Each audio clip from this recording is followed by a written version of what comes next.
നമസ്കാരം. തിരുവനന്തപുരം ലത്തീൻ അതിരൂപത മീഡിയ കമ്മീഷൻ ന്യൂസ് ടൈം.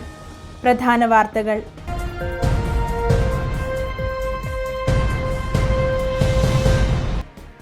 കർദിനാൾ റോബർട്ട് ഫ്രാൻസിസ് പ്രവോസ്റ്റ് ഇനി ലിയോ 14 പാപ്പ.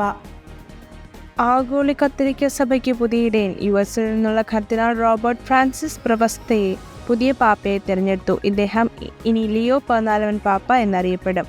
യുഎസിൽ നിന്നുള്ള ആദ്യ പാപ്പയാണ് ഇദ്ദേഹം. പാപ്പയെ തിരഞ്ഞെടുക്കാനുള്ള കോൺക്ലേവ് നടക്കുന്ന സിസ്റ്റൻ ചാപ്പലിലെ ചിമ്മിനിയിൽ നിന്ന് വെളുത്ത പുക ഉയർന്നതോടെയാണ് പുതിയ പാപ്പ തിരഞ്ഞെടുക്കപ്പെട്ടതായി സ്ഥിരീകരിക്കപ്പെട്ടത്. കോൺക്ലേവ് കൂടി 2ാം ദിനമാണ് പുതിയ പാപ്പയെ തിരഞ്ഞെടുക്കുന്നത്.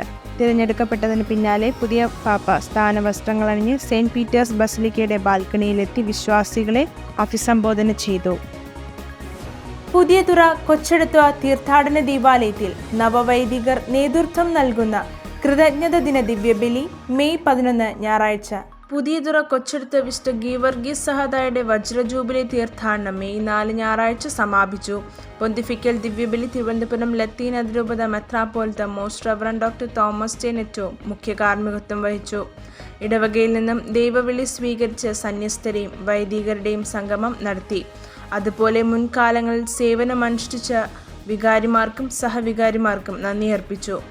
പാപ്പ കാലം ചെയ്തതിനാൽ 25 വെള്ളിയാഴ്ച ആരംഭിക്കേണ്ട ജൂബിലി ആഘോഷങ്ങൾ 27 ഞായറാഴ്ച ആരംഭിച്ചു. നവവൈദികർ നേതൃത്വം നൽകുന്ന കൃതജ്ഞത ദിന ദിവ്യബലി മെയ് 11 ഞായറാഴ്ച 5:30 നടത്തും.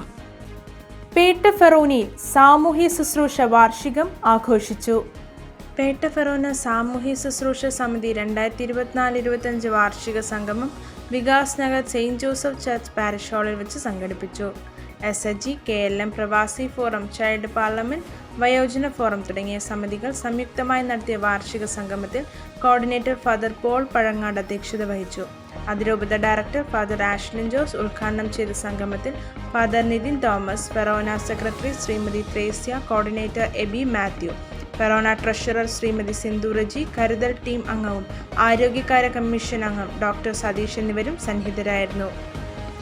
അക്ഷരം അടിസ്ഥാനം എന്ന പരിപാടിയുമായി പരുത്തിയൂർ വിശുദ്ധ മരിയ മഗ്ദലേന ഇടവക. വിദ്യ അഭ്യസിക്കുക എന്നത് വിശ്വാസ വളർച്ചയുടെ പ്രധാന ഭാഗമാണ്. ഉന്നത വിശ്വാസത്തിന്റെ അടിസ്ഥാനം പ്രാഥമിക വിദ്യാഭ്യാസമാണ്. എല്ലാവരും ഉന്നത വിദ്യാഭ്യാസത്തിന് യോഗ്യരാകണമെങ്കിൽ ചെറിയ ക്ലാസ്സുകളിൽ പഠിക്കുന്ന എല്ലാ കുട്ടികൾക്കും ഇംഗ്ലീഷ്, മലയാളം, ഗണിതം എന്നിവയിൽ പ്രാഥമിക അറിവുകൾ ഉറപ്പാക്കുവാൻ അക്ഷരം അടിസ്ഥാനം എന്ന പദ്ധതിക്ക് പരുത്തിയൂർ ഇടവക രൂപം കൊടുത്തു. അതിലൂടെ പൂർണ്ണ സാക്ഷരത വരിക്കുന്ന ഒരു തലമുറയെ ചെറിയ ക്ലാസ്സുകളിലെ രൂപപ്പെടുത്തുകയാണ്. വിദ്യാഭ്യാസ ശുശ്രൂഷയുടെ നേതൃത്വത്തിൽ 3-4 ക്ലാസ്സുകളിൽ പഠിക്കുന്ന എല്ലാ കുട്ടികൾക്കുമായി മാർച്ച് 29, 31 എന്നീ തീയതികളിൽ 64 BCC യൂണിറ്റുകളിൽ ഒരു പ്രീ ടെസ്റ്റ് ഇംഗ്ലീഷ്, മലയാളം ഭാഷകളിൽ നടത്തുകയുണ്ടായി. 150ഓളം കുട്ടികൾ പങ്കെടുത്തു. പ്രീ ടെസ്റ്റിൽ നിന്നും കണ്ടെത്തിയ വായനയും എഴുത്തും പ്രയാസമായ കുട്ടികൾക്കായി വാർഡ് അടിസ്ഥാനത്തിൽ എല്ലാ ദിവസവും ഇംഗ്ലീഷ്, മലയാളം ക്ലാസുകൾ ഇടവകയിലെ 11 വാർഡുകളിലായി നൽകി വരുന്നു. കൃത്യമായ ഇടവേളകളിൽ പരീക്ഷകൾ നടത്തി കുട്ടികളുടെ പുരോഗമനം ഉറപ്പാക്കുകയും ചെയ്യുന്നു. കടൽ മണൽ ഖനനത്തിനെതിരെ രാജ്ഭവന് മുന്നിൽ ബഹുജന ശൃംഖല. കടൽ മണൽ ഖനന പദ്ധതി റദ്ദാക്കണമെന്നാവശ്യപ്പെട്ട് മത്സ്യത്തൊഴിലാളി ഫെഡറേഷന്റെ നേതൃത്വത്തിൽ രാജ്ഭവന് മുന്നിൽ ബഹുജന ശൃംഖല സൃഷ്ടിച്ചു.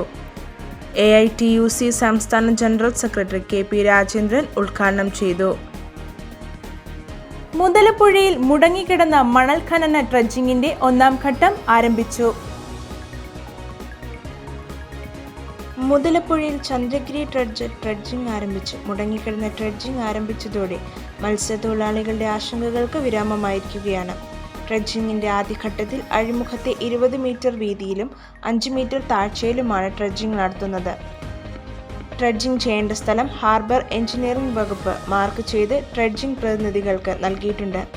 ഈ കനാലിലൂടെ താങ്ങുവല വള്ളങ്ങൾക്ക് സുഖമായി കടന്നു പോകുവാൻ സാധിക്കും. അഴിമുഖത്തു നിന്നും മാറ്റുന്ന മണൽ താഴമ്പള്ളി ഭാഗത്താണ് നിക്ഷേപിക്കുന്നത്. സംയുക്ത സമരസമിതിയുടെ അനിശ്ചിതകാല സമരം അവസാനിപ്പിച്ചു. സമരം പൂർണ്ണമായി പിൻവലിച്ചില്ലെന്നും മണൽ നീക്കത്തിന്റെ പ്രവർത്തനം വിലയിരുത്തി ഇനിയും വീഴ്ചയുണ്ടായാൽ സമരപരിപാടികളുമായി മുന്നോട്ടു പോകുമെന്നും സംയുക്ത സമരസമിതി ഭാരവാഹികൾ അറിയിച്ചു. കൂടുതൽ വാർത്തകൾക്കും വിശദാംശങ്ങൾക്കുമായി മീഡിയ കമ്മീഷൻ ന്യൂസ് പോർട്ടലോ ഫേസ്ബുക്ക് പേജോ സന്ദർശിക്കുക. അടുത്ത ന്യൂസ് ബുള്ളറ്റിനിൽ വീണ്ടും കാണുന്നതുവരെ നന്ദി.